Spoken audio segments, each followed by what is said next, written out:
اعوذ باللہ من الشیطان اللعین الرجیم بسم اللہ الرحمن الرحیم الحمد للہ رب العالمین والصلاة والسلام علی اشرف الانبیاء والمرسلین سیدنا و نبینا مولانا ابی القاسم محمد وعلی اہل بیتہ طیبین الطاہرین اما بعد فقد قال سبحانہ تبارک و تعالی فی محکم کتابہ المبین وهو أصدق الصادقين وقوله الحق بسم الله الرحمن الرحيم وما خلقت الجن والانس الا ليعبدون.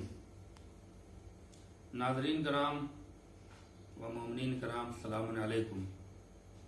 ماہ رمضان کی اہمیت اور اس کی فضیلت کے سلسلے میں ناچیر آپ سبھی حضرات کی خدمت میں حاضر ہے.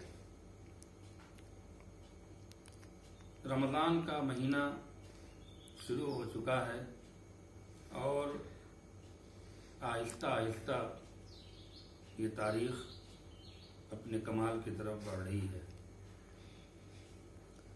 یقیناً ماہ صیام ایک ایسا عظیم مہینہ ہے کہ جس مہینے میں پروردگار عالم اپنے رحمت کے دروازے کھول دیتا ہے اور اپنے بندوں پر بے شمار نعمت اور رحمت کی بارش کرتا ہے. ماہ رمضان استغفار کا مہینہ ہے. ماہ رمضان توبہ کا مہینہ ہے. ماہ رمضان قبولیت دعا کا مہینہ ہے. ماہ رمضان خدا سے قریب ہونے کا مہینہ ہے. ماہ رمضان اپنے آپ کو پروردگار کی بارگاہ میں معتبر بنانے اور اس کی نگاہ میں اپنے وجود اور اپنی ذات کو عزت دار بنانے کا بہترین وسیلہ ہے. اس ماہ صیام میں قرآن مجید کی تلاوت ایک عظیم عبادت ہے. اس ماہ صیام میں دو چیزیں ہمارے پیش نظر ہونی چاہیے. ایک اللہ کی عبادت اور ایک بندوں کی خدمت، یعنی حقوق العباد اور حقوق اللہ. یہی دو چیزیں ہیں جو اس ماہ رمضان کی فضیلتوں سے، عظمتوں سے ہمیں وابستہ رکھ کر ہمارے وجود کو، ہمارے معیار کو بلند مقام تک لے جا سکتی ہیں. یقیناً ماہ صیام کے روزے کے سلسلے میں خود پروردگار عالم نے قرآن مجید میں جو ارشاد فرمایا ہے سورہ بقرہ میں، یا ایھا الذین آمنوا کتب علیکم الصیام کما کتب علی الذین من قبلکم لعلکم تتقون. پروردگار عالم نے بندوں کے اوپر جتنی بھی عبادتیں واجب قرار دی ہیں، یہ سچ ہے اور یہ حقیقت ہے کہ وہ ساری عبادتیں بندوں کے فائدے سے وابستہ ہیں. کہیں سے بھی خدا نے اپنے فائدے کے لیے معاذ اللہ بندوں سے کوئی عبادت نہیں کرائی. اور یہ ہمیشہ یہ بات سچ ہے کہ بندوں کی عبادت کرنے کی وجہ سے خدا بڑا نہیں ہے یا خدا نہیں ہے.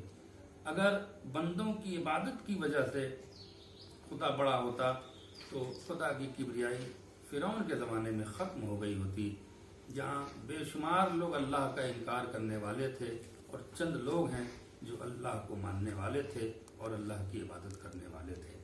اسی لیے پروردگار عالم نے قرآن مجید میں جہاں جہاں بھی عبادت کا ذکر کیا ہے وہاں اس عبادت کرنے کا فائدہ بھی بیان کیا ہے، اس کی وجہ بھی بیان کی ہے.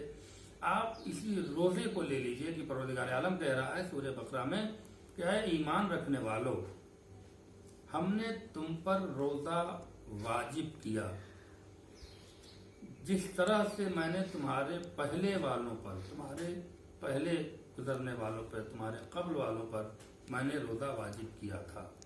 یہ ایک اس کا حکم صادر ہوا بندوں کے اوپر، ایک حکم عائد ہوا کہ تمہیں ہر حال میں روزہ، اگر تمہارے پاس کوئی عذر شرعی نہیں ہے تو تم پر روزہ واجب ہے.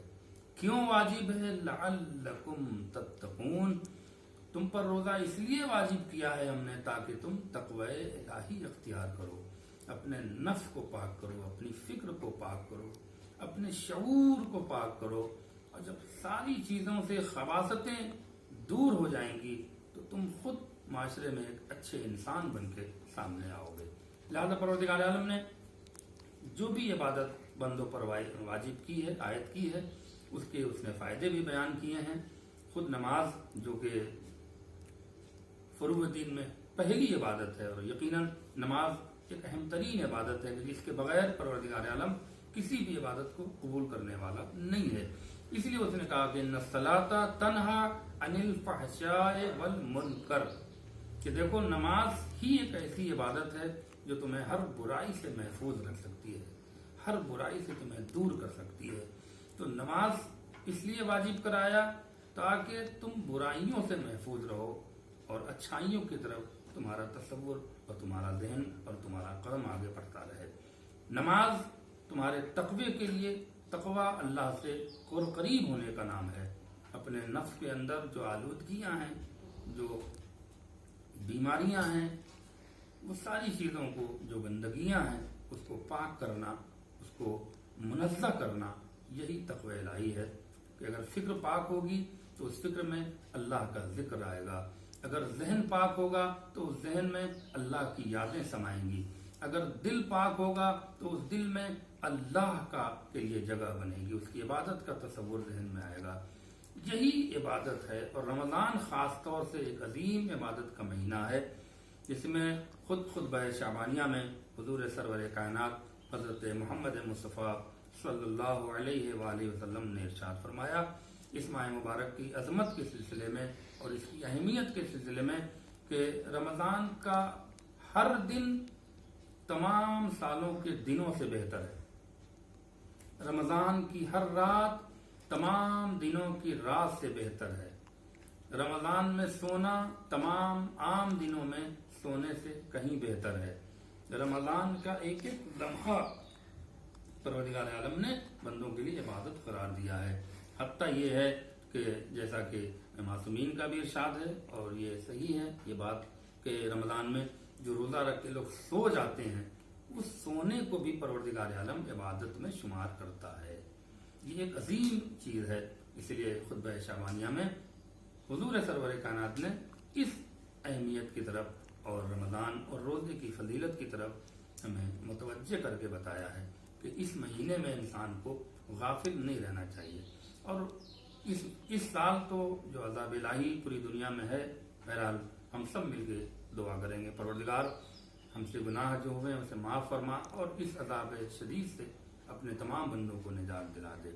لیکن ناظرین مومنین، میں یہ بات ضرور آپ سبھی حضرات کی خدمت میں عرض کرنا چاہتا ہوں کہ اس عذاب الہی کے توسل سے ہمیں جو گھر میں رہ کر بہترین عبادت کرنے کا موقع ملا ہے، شاید زندگی میں اس سے قبل نہ ملا ہو، اور آنے والی زندگی میں تو میں یہ کہہ رہا تھا کہ اس بہترین موقع جو عذاب الہی کے ذریعے بہرحال ملا ہے لوگوں کو، جو لاک ڈاؤن کا سلسلہ چل رہا ہے، گھروں میں بیٹھ کر اللہ کی بہترین عبادت کرنے کا موقع ہے، اللہ سے استغفار کرنے کا موقع ہے، اپنے آپ کو اللہ سے قریب کرنے کا موقع ہے، یہ ایک عبادت ہے۔ دوسری ہے کہ حقوق العباد، اب ظاہر سی بات ہے جو عالم ہے کہ بہت سے لوگ معلوم نہیں کس عالم میں ہیں، آیا وہ بھوکے تو نہیں ہیں، تو یہاں پر شریعت اور پروردگار ہمیں متوجہ کرتا ہے کم سے کم حقوق العباد کا بھی خیال رکھو۔ یہ نہیں ہے کسی اللہ کی عبادت کر کے گھر میں پڑے رہو اور نماز روزہ ملی سوچو کہ ہم نے حق ادا کر دیا، نہیں، شریعت کہتی ہے کہ حقوق اللہ کے بعد حقوق العباد ہے۔ ماہ سیام میں جتنا کار خیر کر سکتے ہو وہ تمہیں اور اللہ سے قریب کرے گا اور تمہیں اللہ کی بارگاہ میں بلند کرے گا۔ لہذا پڑوسیوں کا خیال، دیگر جو لاک ڈاؤن میں بہت مفلس ہیں، غریب لوگ، کم سے کم ان تک افطار کے ذریعے مدد کرنا بہت سے لوگوں نے کیا۔ اللہ ان تمام خدمت کرنے والوں کو سلامت رکھے۔ بڑی خوشی ہے کہ قوم ہماری آج بھی زندہ ہے، بیدار ہے۔